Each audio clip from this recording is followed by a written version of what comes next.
ഹരിയാനയിൽ നിയമസഭാ തിരഞ്ഞെടുപ്പിന് തൊട്ടു മുൻപുള്ള സംഭവ വികാസങ്ങളൊക്കെ അത്ഭുതപ്പെടുത്തുന്നതാണ്. പ്രത്യേകിച്ച് നേതാക്കന്മാരുടെ രാജികൾ.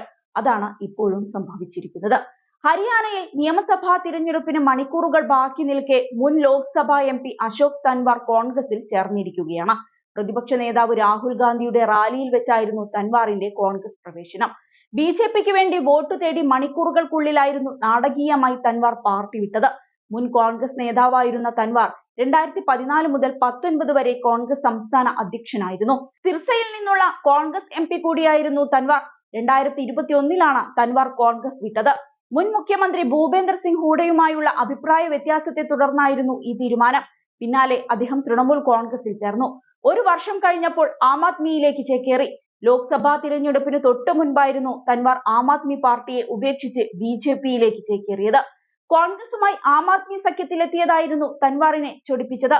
തിരഞ്ഞെടുപ്പിനോടടുത്ത് പല നേതാക്കളും പാർട്ടി വിട്ട് മറ്റു പാർട്ടിയിലേക്ക് ചേക്കേറിയിരുന്നുവെങ്കിലും തൻവാറിന്റെ ഈ നീക്കം അപ്രതീക്ഷിതമായിരുന്നു.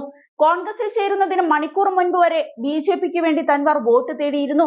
ഇതിനു പിന്നാലെയാണ് നേതൃത്വത്തെ ഞെട്ടിച്ചുകൊണ്ട് പാർട്ടി വിട്ടത്. ദളിത് നേതാവായ തൻവാറിന്റെ വരവ് ആഘോഷമാക്കുകയാണ് കോൺഗ്രസ്. പഴയ വൈര്യമൊക്കെ മറന്ന തൻവാറിനെ ഭൂപീന്ദർ ഹൂഡ ഇരു കൈകളും നീട്ടി സ്വീകരിച്ചു.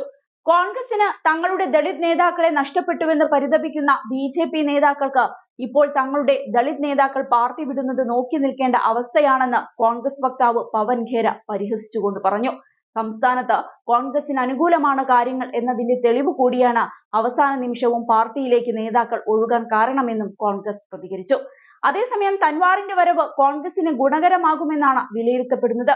ഒക്ടോബർ 5 ഹരിയാനയിൽ നിയമസഭാ തിരഞ്ഞെടുപ്പ് നടക്കുന്നത്. 8 വോട്ടെണ്ണൽ. 10 വർഷങ്ങൾക്കിപ്പുറം സംസ്ഥാനത്ത് ഭരണം പിടിക്കാനാകുമെന്നാണ് കോൺഗ്രസ് പ്രതീക്ഷിക്കുന്നത്. അതേസമയം ഹരിയാനയിൽ 3ാം തവണയും ഭരണം ഉറപ്പിക്കാനുള്ള തീവ്ര ശ്രമത്തിലാണ് BJP. ശക്തമായ ഭരണവിരുദ്ധ വികാരമാണ് വീണ്ടും അധികാരം നേടാനുള്ള പാർട്ടി മോഹങ്ങൾക്ക് കരിനിഴൽ വീഴ്ത്തുന്നത്. ഈ സാഹചര്യത്തിൽ തന്ത്രം മാറ്റി വിജയം ഉറപ്പാക്കാനുള്ള നീക്കങ്ങളാണ് പാർട്ടി നടത്തുന്നത്.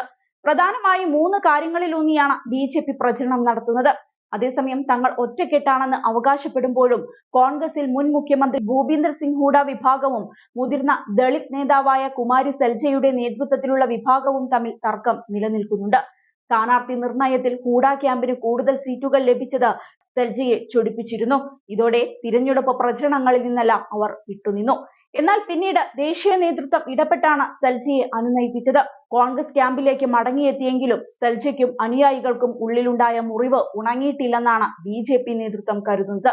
ഇതെല്ലാം ഗുണം ചെയ്താൽ ഭരണ തുടർച്ച സാധ്യമാകുമെന്നാണ് നേതൃത്വത്തിന്റെ പ്രതീക്ഷ.